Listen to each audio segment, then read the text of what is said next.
Assalamualaikum warahmatullahi wabarakatuh.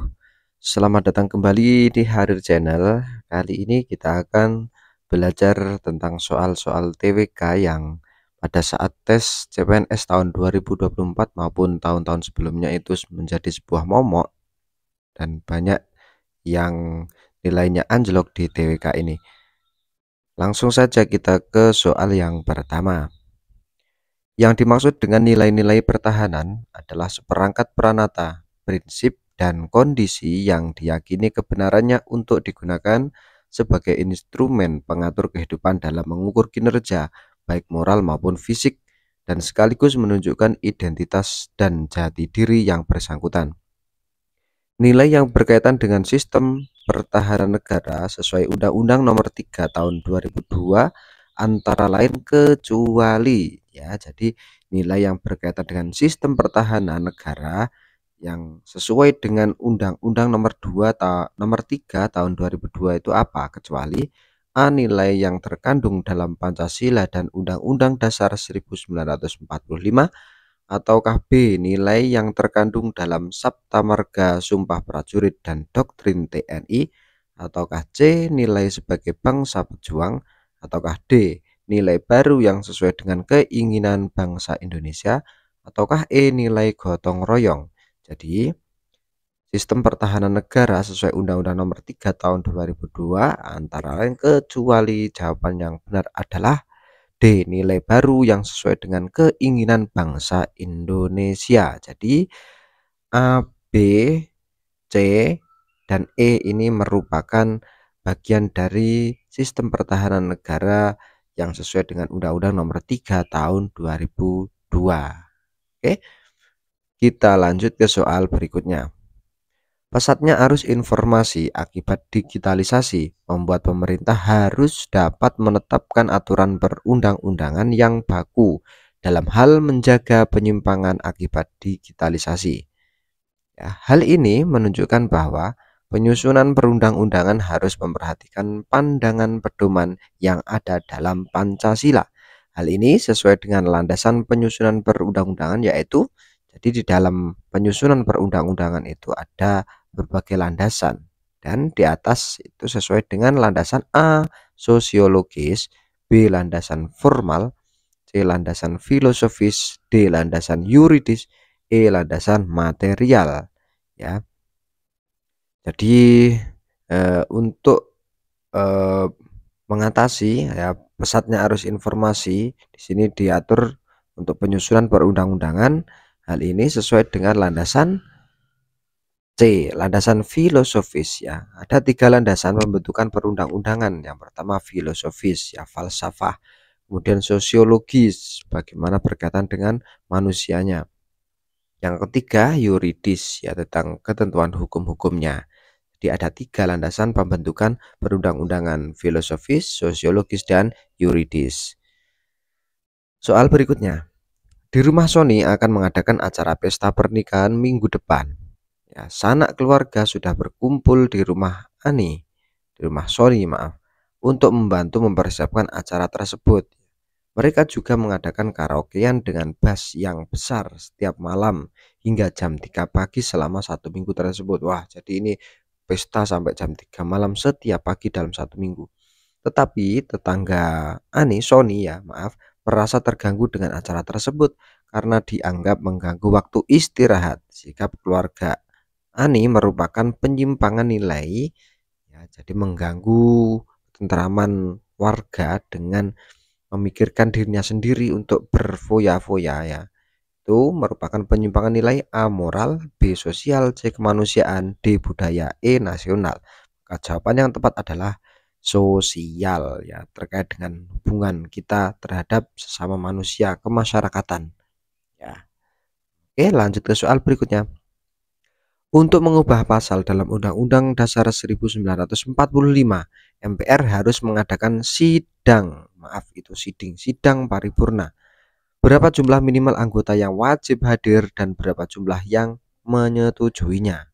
Ya, dalam sidang MPR itu ketika mengubah pasal dalam undang-undang itu harus memenuhi minimal anggota yang wajib hadir dan berapa jumlah yang menyetujuinya, yaitu A dihadiri sekurang-kurangnya 1/3 dari jumlah anggota MPR dan disetujui sekurang-kurangnya 50% ditambah 1 anggota dari seluruh anggota MPR, atau B dihadiri sekurang-kurangnya 2/3 dari jumlah anggota MPR dan disetujui sekurang-kurangnya 50% anggota dari seluruh anggota MPR, atau C dihadiri sekurang-kurangnya 2/3 dari jumlah anggota MPR dan disetujui sekurang-kurangnya 50% ditambah 1 anggota dari seluruh anggota MPR, atau D dihadiri sekurang-kurangnya 3/4 dari jumlah anggota MPR dan disetujui sekurang-kurangnya 50% ditambah 1 anggota dari seluruh anggota MPR, ataukah E dihadiri sekurang-kurangnya setengah dari jumlah anggota MPR dan disetujui sekurang-kurangnya 50% ditambah 1 anggota dari seluruh anggota MPR. Maka jawaban yang paling tepat adalah C dihadiri sekurang-kurangnya 2/3 dari jumlah anggota MPR tersebut dan disetujui kurang-kurangnya 50% ditambah 1 anggota dari seluruh anggota MPR ya. Seperti ini kita harus menghafalkan. Soal berikutnya. Denny adalah seorang ASN di sebuah kementerian pusat. Dalam menjalankan tugasnya, ia selalu disiplin, ulet, bekerja keras, dan bertanggung jawab. Hal ini mencerminkan implementasi dari unsur bela negara, yaitu A. Yakin Pancasila sebagai ideologi, B. Cinta tanah air, C. Sadar berbangsa dan bernegara, D. Rela berkorban untuk bangsa dan negara, E. Memiliki kemampuan awal bela negara. Ya, sikap tegas, disiplin, ulet, bekerja keras, dan bertanggung jawab merupakan implementasi dari unsur bela negara, yaitu E. Memiliki kemampuan awal bela negara. Disiplin, ulet, tegas ya, tanggung jawab itu merupakan kemampuan awal bela negara. Oke, soal selanjutnya. Dalam sebuah sidang MPR, Pak Budi tidak setuju dengan kebijakan yang telah disepakati dalam sidang tersebut. Dia menganggap bahwa kebijakan tersebut akan menyengsarakan rakyat. Ketua sidang sudah mengatakan bahwa hasil ini bersifat final dan merupakan kesepakatan yang terbaik. Jadi sikap Pak Budi tersebut melanggar, artinya Pak Budi tersebut dalam sidangnya, dalam forum sidang tersebut tidak menyetujui kesepakatan yang telah dibuat bersama ya. Maka hal tersebut melanggar sila A1, B2, C3, D4, dan E5. Maka sila yang paling tepat adalah sila keempat ya, butir keenam. Jadi harus menerima hasil musyawarah bersama ya, menjalankannya kemudian menerima. Nah, maka dari itu tidak sesuai dengan sila keempat. Soal berikutnya. Indonesia terkenal dengan gotong royong sejak dahulu kala. Bahkan Soekarno menjadikan ini sebagai eka sila jika Pancasila tidak disetujui. Gotong royong ya. Indonesia memiliki keragaman daerah, budaya, adat istiadat, bahasa, dan memiliki semboyan dan lambang negara yang menjadi ciri bangsa Indonesia yang tidak dimiliki oleh bangsa lain. Hal ini menjadikan Pancasila sebagai ya, jadi dengan keragaman seperti itu menjadi ciri bangsa Indonesia yang tidak dimiliki oleh bangsa lain. Maka menjadikan Pancasila sebagai A. dasar negara, B. falsafah bangsa, C. cita-cita bangsa, D. kepribadian bangsa, E. ideologi bangsa. Maka jawaban yang paling tepat di sini sudah bisa kita tebak, di ciri-ciri bangsa yang tidak dimiliki oleh bangsa lain. Maka jawaban yang paling tepat adalah D. kepribadian bangsa. Artinya sikap, mental, perilaku yang menjadi ciri khas bangsa Indonesia ya. Jadi garis bawahnya adalah ciri khas bangsa Indonesia, maka kepribadian bangsa. Oke, lanjut ke soal berikutnya. DPRD Provinsi A menganggarkan miliaran rupiah untuk baju seragam baru anggotanya. Baju tersebut dibuat khusus di penjahit ternama dengan pengeluaran bahan sebesar 700 juta rupiah dan upah penjahit mencapai 300 juta. Hal ini menjadi sorotan masyarakat yang sedang dilanda krisis ekonomi akibat pandemi yang tak kunjung berakhir. Hal ini melanggar sila ke, jadi DPRD-nya itu membuat seragam baru ya yang mengeluarkan biaya sangat banyak ya.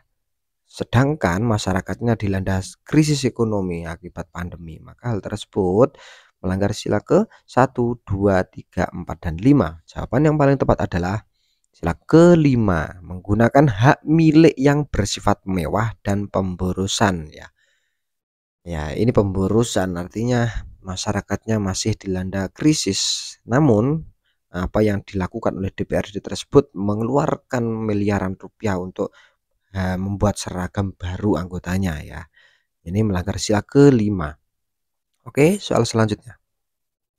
Pesatnya perkembangan teknologi saat ini membuktikan bahwa arus globalisasi semakin pesat. Pemerintah juga mengakomodasi kemajuan ilmu pengetahuan dan teknologi tersebut untuk kemajuan peradaban dan kesejahteraan manusia.